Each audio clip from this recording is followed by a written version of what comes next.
नमस्कार. मी काँग्रेस पक्षाची उमेदवारी माझ्या मुलीसाठी मी मागित आहे.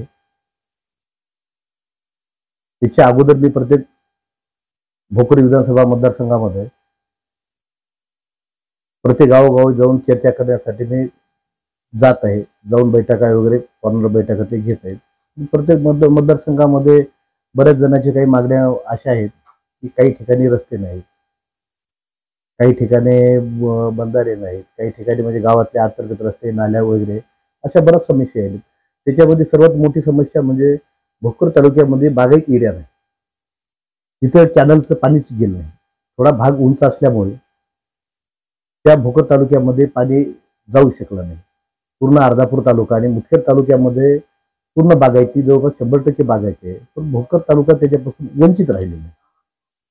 ते लोकांचं एकच म्हणणं आहे की हे पाण्याचं काहीतरी आम्हाला हे करा. आम्हाला पाण्याचं जर झालं तर आम्ही एकदम सुजलाम सुफलाम होतो.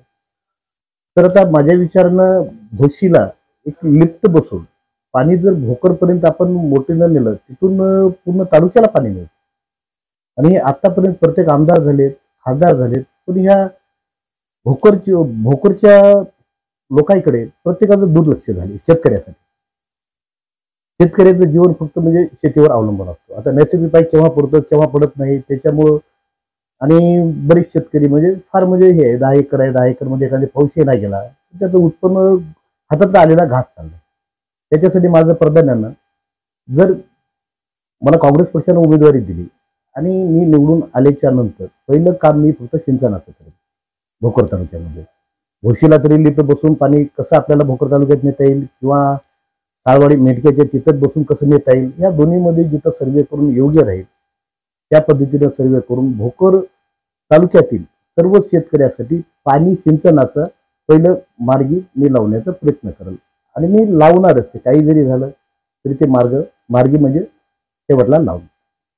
त्याचप्रमाणे सध्या भोकर मतदारसंघातून स्थानिक आमदार नागरिकांनी असं देखील सांगितले की स्थानिक आमदार यावेळेस दिला पाहिजे. तर त्याबद्दल काय प्रतिक्रिया स्थानिक आमदार दिल्यानंतर? आता गावामध्ये आपण जिथं चाललो तिथं प्रत्येकाचं म्हणणं आहे आतापर्यंत बाहेरचे आमदार झाले, हे झाले, ते झाले. त्याच्यामुळे स्थानिकच्या लोकांना जास्त पसंती दिसेल. त्यामुळे माझा निर्णय झाला की चला आपण स्थानिकचे आहोत, मतदारसंघातले आहोत. आणि येवगाव माझं मी दोन्ही तालुक्याचं सेंटर आहे माझं. मी मुदखेडचा रहिवासी असल्यामुळं मला भोकर सेंटर आहे आणि अर्धापूर सेंटर आहे. त्याच्यामुळं प्रत्येकाचे जास्त विश्वास म्हणजे माझ्यावर जनतेचा दिसेल. मग तुम्ही खरोखर उभं टाका, तुम्ही काहीतरी धडपडीचे आहात, कार्य करता आणि आम्ही तुमच्या पाठीमागं आहोत. ते लोकांची मागणी आहे आणि स्थानिक आमदार आम्हाला पाहिजे, भूमिपुत्र आमदार पाहिजे, ते योग्य आहे. आता कोणतं काम पडलं तर प्रत्येकाला कुठं नांदेड किंवा मुंबईला जाणं होत नाही. त्याच्यामुळे लोकांची मागणी आहे ते वाजवी मागणी आहे. काही ह्याच्यामध्ये प्रश्न नाही. आपला प्रचार चालू झाला तर आश्रमरावची मुलीचा प्रचार आपल्या पाठीमागे चालत आहे. आता प्रचार आपला चालू केला. आता राजकीय म्हणजे जे जे आता इच्छुक आहेत ते करणारच आहे. एका उमेदवाराने चालू केला, दुसरा उमेदवार करणारच आहे. आता प्रचार म्हणजे प्रत्येकाला वाटते किंवा कुठेतरी कमी पडालो आपण, चला आपण बी प्रचार करावं, हे राजकीय चालतच राहते. जे जरी करायला गेले ते जण करतच होते. समजा एवढ्या मी त्यांच्या अगोदर केल्यामुळे ते आता पाठीमागं करत आहे. याच्यामध्ये आपल्याला प्रचार जास्त दिसत आहे. प्रचार आपल्याला जास्त दिसत आहे. प्रचारामध्ये लोक जास्त दिसतात.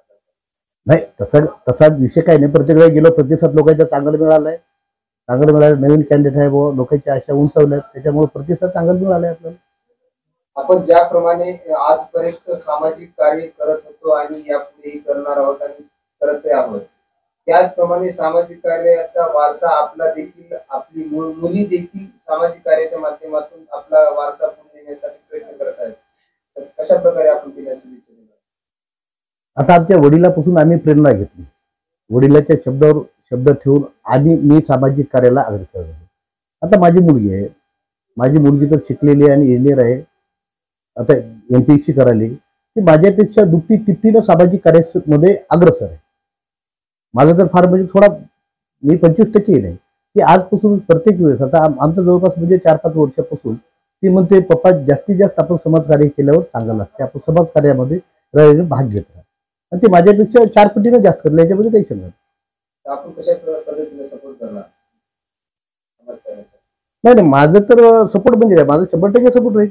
व जास्तीत जास्त गोरगरिबाला कसं आपल्याला न्याय देता येईल, अपंग असतील, विधवा असतील, जे ज्यांना कोणी पोसत नसेल, आई वडील असतील, त्यांना प्राधान्यानं आपण जास्तीत जास्त आपण त्यांना सहकार्य करायचा माझा तर प्रयत्न राहिले. माझ्या मुलीचा सुद्धा त्याच्या दुपटीने प्रयत्न आहे, त्याच्यामध्ये काही शंका नाही.